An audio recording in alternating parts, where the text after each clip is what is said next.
Moi, c'est Ayman Aymar Essé. Je suis auteur-réalisateur béninois.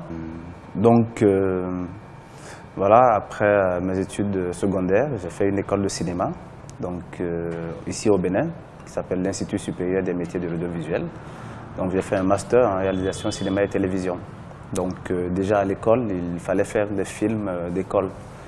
Donc, chaque année est sanctionnée par un petit court-métrage. Donc de 6 minutes en première année, de 13 minutes en deuxième et 13 minutes en troisième année. Donc j'ai fait des courts-métrages déjà à l'école de cinéma et j'ai eu la chance aussi de faire beaucoup de festivals avec ces courts-métrages d'école. Et après l'école, j'ai fait un format un peu plus long, mais un documentaire. Donc j'ai fait un 52 minutes qui a été financé par une fondation créée justement par l'école qui servait à financer des projets de réalisateurs sortis de l'école. Donc ce fonds s'appelle la FOSICA, qui a financé un documentaire de 52 minutes qui s'appelle Okuta sur les pierres de Dassa. Donc ce documentaire de création de 52 minutes a fait le tour de beaucoup de festivals, dont on a eu le prix du meilleur film développement durable au festival Vue d'Afrique à Montréal au Canada. On a eu le prix du meilleur film documentaire aussi à Africlap à Toulouse, donc le prix s'appelle le prix Paul Vieira. Après, le film a été sélectionné au FESPACO, donc sélection officielle du FESPACO 2017.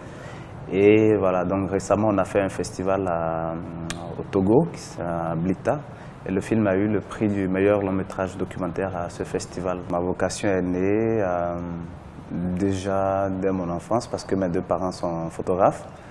Mon père est photographe, ma mère est photographe. Donc déjà à l'âge de 8 ans, 9 ans, j'avais déjà la chance de toucher à un appareil photo, donc de toucher à la pellicule. À l'époque, il n'y avait même pas de numérique. Donc tout est parti de là, donc de l'image fixe. Et après, j'ai découvert l'image en mouvement. Ça m'a beaucoup séduit.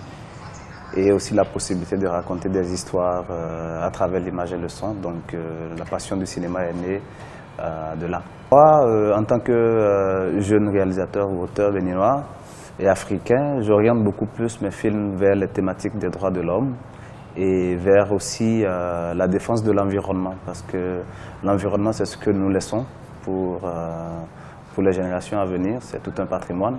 Donc moi, je place l'être humain au centre de mon cinéma. Donc avec ce documentaire, par exemple, on voit très bien comment les gens sont en harmonie. On voit très bien comment les gens sont en harmonie avec la nature.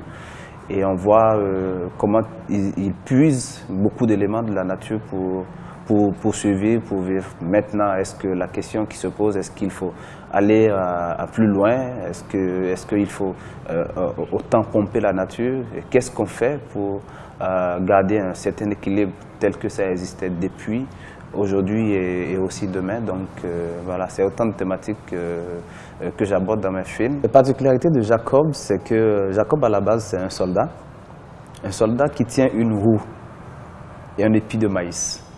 Et ce Jacob symbolise la révolution, donc c'est une place révolutionnaire. Et ce Jacob, il voit presque tout ce qui se passe à Cotonou et il entend presque tout. Et du coup, il retransmet ce qu'il a entendu, ce qu'il a vu, mais en ajoutant aussi son point de vue. Vous voyez un peu. Donc c'est une démarche vraiment d'auteur, de point de vue, qui est que nous, les jeunes, nous racontons notre Cotonou. Parce que si tu prends quelqu'un qui a 10 ans de plus que moi, il ne va pas raconter le même Cotonou que moi je raconte. Vous voyez, voilà, donc ainsi de suite. Quand on prend beaucoup d'espace, quand on prend le stade Kourounou, il y a un vieux qui m'a raconté toute l'histoire autour de Kourounou que moi je ne connaissais pas. Vous voyez, donc chaque personne raconte son Cotonou. Il y a beaucoup plus de personnes qui travaillent la nuit et qui ne connaissent pas du tout Cotonou le jour.